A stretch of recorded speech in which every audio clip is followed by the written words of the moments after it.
आप सभी को मेरी ओर से प्रणाम।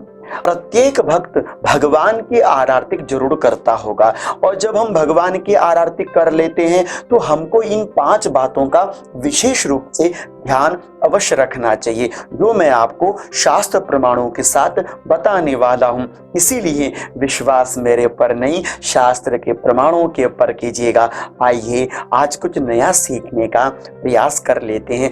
जब आप भगवान की आरती कर लेते हो तो पहला कार्य शंख जलेन प्रदक्षिणम, शंख में जल भरा होना चाहिए और उस शंख को उठाकर आपने आरती के ऊपर से 3 बार प्रदक्षिणा करवानी है। 3 बार उस शंख जल को आपने घुमाकर थोड़ा सा जल पृथ्वी पर छोड़ देना है और कहना है जलेन शीतली करणम। इस प्रकार आपने प्रथम कार्य शंख जल को आपने आरती के ऊपर से घुमाना है। यदि शंख जल आपके पास उपलब्ध नहीं है तो आप एक चम्मच में अथवा एक आचमन में जल लेकर भी 3 बार आरती के ऊपर से घुमाकर पृथ्वी पर छोड़ देंगे। आरती करने के उपरांत दूसरा कार्य बोले कि पुष्पेण देव वंदनम, अपने हाथ में पुष्प लेना है, बाएं हाथ में आरती को पकड़ना है और दाहिने हाथ में पुष्प लेके इस तरह से मृगी मुद्रा बनाकर पुष्प को पकड़कर आपने सभी देवी देवताओं को आरती दिखानी है। हाथ से इस प्रकार ना दिखाकर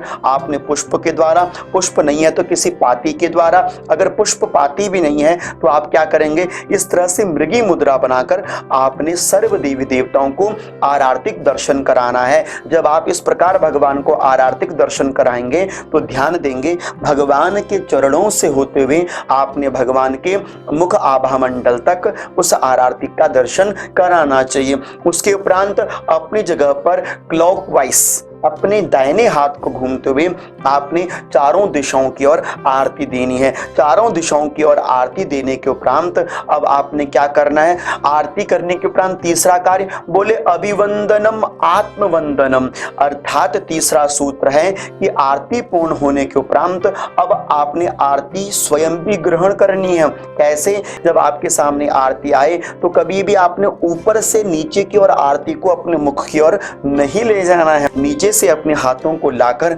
आरती का थोड़ा सा ताप अपने हाथों में लेकर अपने मुखार विंद पर आपने स्पर्श करना है और जब आप अपने मुखार विंद पर आरती का दर्शन करोगे तो आपने ओम नमो भगवते वासुदेवाय अथवा श्री राम जय श्री कृष्ण, आपने भगवान का नाम उच्चारण करके अपने मुखार बिंद पर उस ज्योति का आभा मंडल अवश्य ग्रहण करना है। इस बात को भी ध्यान में रखिएगा, जब हम आरती करते हैं तो आरती के बीच से कभी आरती लेकर अपने आप को नहीं लेनी है, इससे आरती झूठी हो जाती है। पहले देवताओं को आरती देनी होती है, उसके बाद स्वयं आरती ग्रहण करनी चाहिए।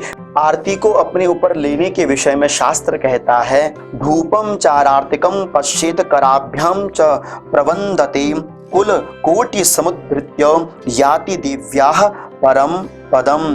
शास्त्र कहता है जो आरती का दर्शन कर ले अथवा आरती को अपने मुखार बिंद पर स्पर्श कर ले तो बोले कोटि कोटि कुलों का तारण हो जाता है। आरती को लेने के उपरांत आपने अब आरती को नीचे रखना है, किंतु ध्यान दीजिएगा डायरेक्ट धरती पर ना रखें। आपने आरती को सदैव किसी आसन पर ही रखना चाहिए अथवा कोई एक पात्र ले लीजिए, कोई थाली ले लीजिए, कोई पात्र ले लो, कोई कांसे की थाली ले लो, किसी थाली पर ही आपने आरती को रखना है। डायरेक्ट पृथ्वी पर जहां पर आसन ना हो वहां पर आपने आरती को नहीं रखना है, इससे आरती का भाव दूषित हो जाता है। अब आपने अपने हाथों में पुष्प ग्रहण करना है और पुष्प लेते हुए आरती की ओर कहते हुए कहें मंत्रहीनम क्रियाहीनम यत् कृते देव पूजनम सर्वम संपूर्णतामेति कृते नीराजने हरे। इस प्रकार मंत्र बोलते हुए अपने हाथ का पुष्प आरती की ओर समर्पण कर देना चाहिए। अब आपने आरती करने के उपरांत 5वां कार्य यह करना है, अपने हाथ में शंख का जल लेकर सारे घर में उस शंख जल को छिड़क दीजिए, जिससे आपके घर में कभी नकारात्मक दोष, वास्तु दोष कभी प्रभावी नहीं होता है। जब आप शंख जल को छिड़कें तो कह सकते हैं शंख मध्यस्थितम तोयम भ्रामीतम केशवोपरि अंग लग्नम मनुष्याणाम ब्रह्म हत्याम व्यपोहति। इस प्रकार आपने बोलते हुए संपूर्ण घर में उस जल का मार्जन छिड़काव अवश्य करना चाहिए। इस प्रकार आप संपूर्ण देवी देवताओं को प्रणाम करके अपने संपूर्ण कर्म को अपने आराध्य को समर्पित कर दीजिए। इस प्रकार मैं आशा करता हूं कि यह छोटी सी जो विधा आरतिक करने के उपरांत मैंने आप लोगों को बताई, आप सभी भक्तों को यह जानकारी अच्छी लगी होगी।